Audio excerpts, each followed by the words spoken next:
Une production Binge Audio et Opéra de Paris.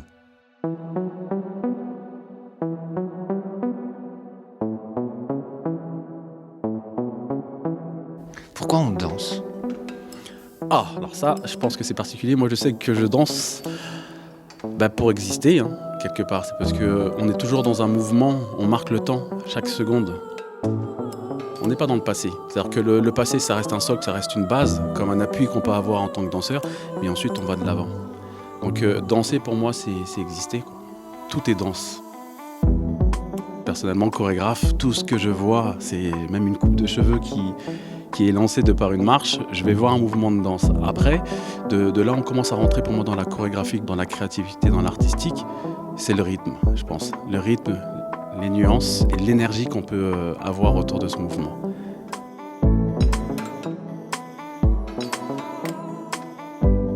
Pourquoi danse-t-on ? Pourquoi écoutons-nous, pratiquons-nous la musique ? Que vient éveiller l'art dans nos corps ? Ibrahima Sissoko, tout comme les autres artistes associés à l'Opéra de Paris, danseurs, chorégraphes, musiciens, chanteurs, metteurs en scène, viennent mêler pendant quelques mois et en une dizaine d'ateliers leur art aux gestes professionnels de jeunes apprentis. Ibrahima travaille avec une classe de mécaniciens à l'IMA du pays de Meaux, IMA pour Institut des métiers et de l'artisanat. C'est le tout début du projet pour eux. J'ai posé mon micro une journée en espérant trouver quelques réponses à mes questions.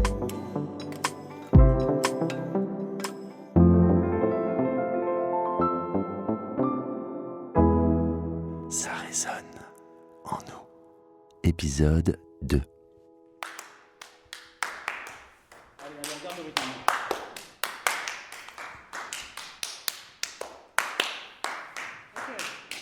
Ça marche. C'est la première fois que vous faites aussi bien. Après, il en manque combien ? 2.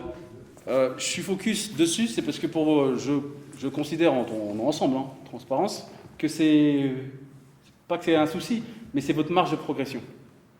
Là, vous, la concentration. Vous, l'observation. Et le fait de dire, j'observe, j'analyse et je passe à l'action.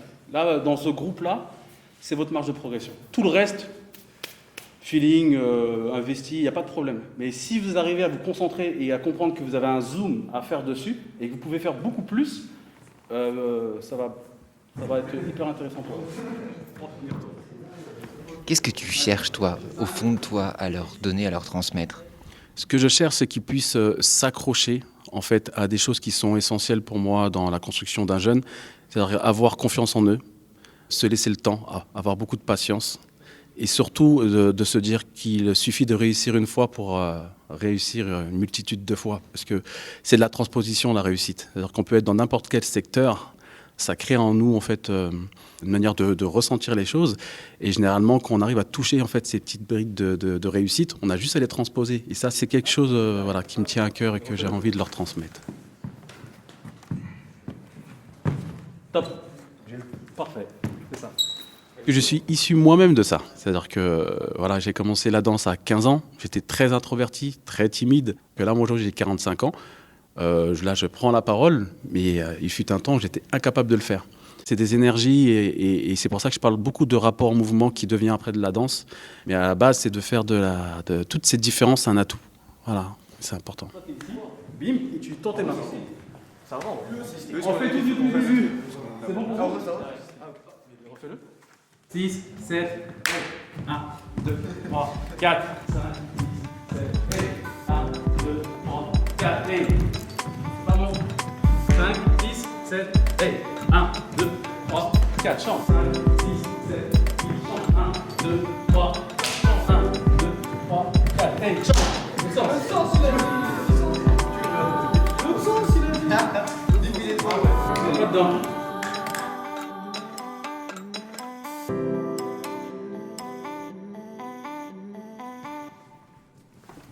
Salut. Tu t'appelles comment ? Mathéo. Mathéo, toi j'ai vu que tu étais au premier rang. Là, ça y est, bon, l'enchaînement des pas, là, il était bon, là. Ouais, ça va, on prend le truc. On a un bon prof, donc ça va. Est-ce que tu peux me raconter ce que c'est, là, cette série ? Il a appelé ça un six-step. C'est un mouvement, il a dit, qu'on fait souvent dans le breakdance, tous ces sports de danse-là. Et c'est un peu du street art, si je peux dire, du street art dansant. C'est compliqué à expliquer, c'est plus un mouvement de bassin, un mouvement...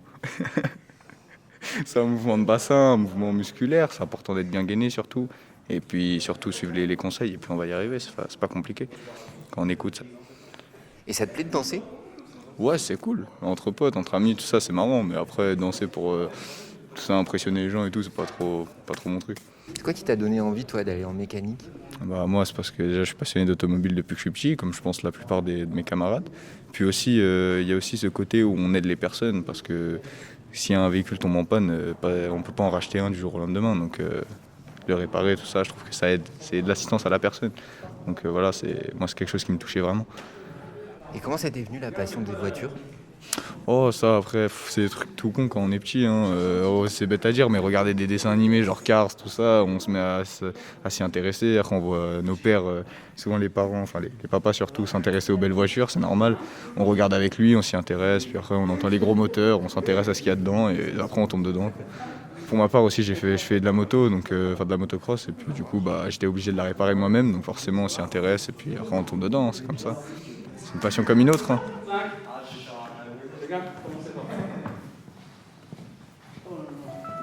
Alors, la chorégraphie, ils sont 4 de chaque côté du plateau, enfin de la salle. Ils se font face et en fait, ils vont danser essentiellement en duo. Et bim, il y en a un qui avance sur 4 temps et qui avance à nouveau sur 4 temps. En fait, ils se font face, puis ils viennent vers le public. Ensuite, ils se rejoignent en duo au centre, où ils passent la jambe par-dessus l'un, par-dessus l'autre, et puis un autre duo qui se rejoint. Là, ils font un dos à dos, ils vont au sol et ils remontent par la force des abdos. Et là, il y a un autre duo où il y a carrément un porté. Et ensuite, ils marchent sur 8 ans au centre du plateau. Ils se croisent et ça se termine sous une forme de breakdance.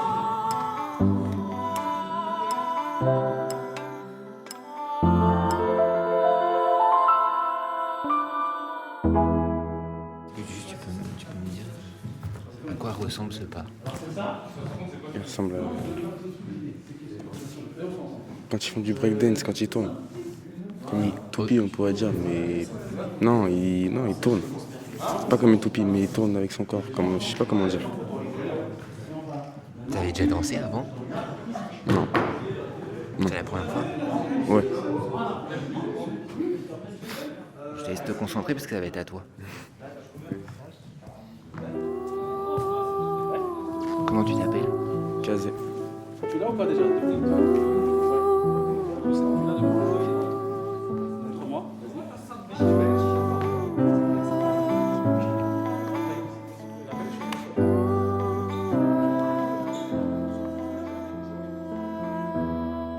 Kazé semblait impliqué sans vraiment l'être. Un peu en retrait, un peu à part, un peu sombre, les écouteurs dans les oreilles pendant l'atelier. Il n'a d'ailleurs jamais voulu me dire ce qu'il écoutait. Je l'ai recroisé quelques heures plus tard en discussion avec sa professeure d'art appliqué. Il était question de son avenir.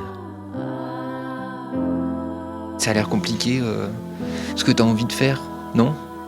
Un petit peu. Je sais pas, en fait, ce que je vais vraiment faire. Je sais pas, tu t'ennuies en mécanique ou en tout cas tu te rends compte que c'est pas tout à fait ça? Non, c'est pas ça. Mais c'est que je me vois pas d'avenir avec ça, avec la mécanique. Parce que je sais que, en tout cas dans tout mon entourage, seulement les personnes qui ont ouvert un garage, et encore, ils ont pas forcément réussi leur vie au niveau salarial. Parce que moi, franchement, je vais pas vous mentir, hein, je me vois pas à 5 ans de la retraite avec même pas gagner 2000 € par mois. Genre, je sais pas comment dire. Mais c'est un métier d'avenir quand même, parce qu'il y aura toujours des voitures et il y a quand même des mécanos qui gagnent super bien leur vie, non? Bah oui, je pense. Mais c'est surtout... c'est un métier d'avenir, mais pas trop en soi, parce qu'en fait, il faudrait plus faire des études poussées pour être dans les véhicules électriques. Parce que, apparemment, les véhicules normaux, thermiques, ce sera... Apparemment, c'est en fin de vie. Après, je sais pas ce qui va se passer plus tard, mais... Je sais pas. Quand tu étais petit, c'était quoi ton rêve d'enfant? Je sais pas. Moi, on m'a dit qu'apparemment, je voulais être boulanger quand j'étais petit. Plus pâtissier que boulanger, mais j'ai jamais vraiment eu de passion en soi, depuis que je suis petit. Je commence à en avoir un peu, mais non, je n'ai jamais eu vraiment. Et quelles sont tes passions alors qui sont en train de naître? Le sport et les amis. Le sport, c'est quoi comme sport? Moi, je vais à la salle de muscu ou alors je vais dans la rue, je fais un peu plus de street, on va dire. Mais de street, c'est-à-dire? C'est plus des figures avec les barres, je sais pas si vous avez vu, vous connaissez un petit peu. Déjà, moi, ça fait 1 an, j'ai commencé à essayer de sculpter mon corps. Parce que là, on dirait pas, je suis fin, bon, parce que je suis jeune encore, mais j'ai pris pas mal de kilos depuis l'année dernière. Et avec ça, j'essaye de varier, en fait. C'est pas de me mettre que dans la musculation, avoir un gros corps balèze comme les mecs. J'essaie de changer de voie, mais tout en restant avec la force et en sculptant mon corps, on va dire.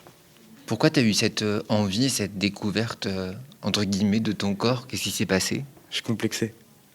Parce que j'étais tout maigre. J'étais grand comparé aux autres, mais j'étais tout maigre. Et dès qu'il y avait quelqu'un qui m'embrouillait ou quoi, moi je suis quelqu'un qui est un peu sang chaud. Et dès que je m'embrouillais, les mecs ils me prenaient vraiment pour désolé pour le terme, mais pour une merde. Parce que j'étais tout fin, tout truc. Je complexais un peu et voilà. Et du coup je me suis dit tiens, je vais essayer. Et ça a marché, donc tant mieux en soi. Maintenant on me respecte un petit peu plus au niveau d'où je viens.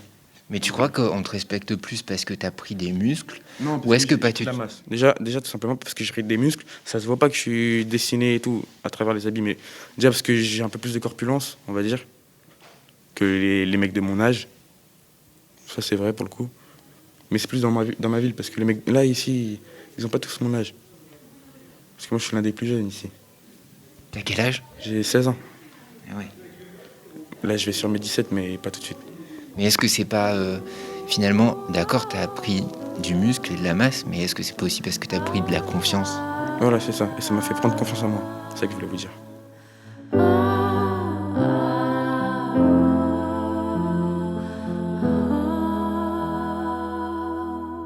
Moi j'ai l'impression que tu prends du plaisir à danser. Je me trompe? Non, j'aime pas trop. Ah bon? Pourtant on a l'impression, hein. Pour moi, ce qui nous montre, c'est plus nous apprendre à être en harmonie avec nous-mêmes pour exprimer certaines émotions, certaines pensées. Voilà. Est-ce que toi t'as l'impression d'être en harmonie avec toi-même? Je sais pas. Je sais pas du tout. Je me suis jamais posé la question. C'est quoi être en harmonie avec soi-même? Je sais pas. Si, je sais, mais je pourrais pas trop vous l'expliquer. En fait. Je pense pas que ce soit vraiment quelque chose qui s'explique. Bon, merci beaucoup. Je vous en prie. Tu veux rajouter quelque chose? Non, je vais rien à dire.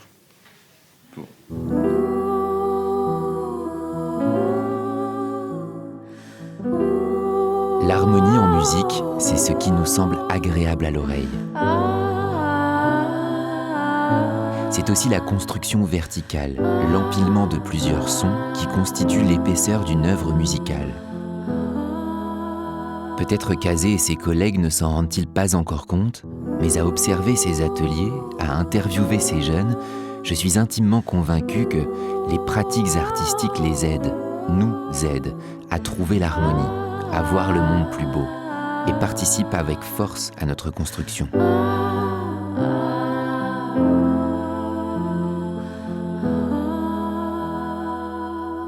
À suivre.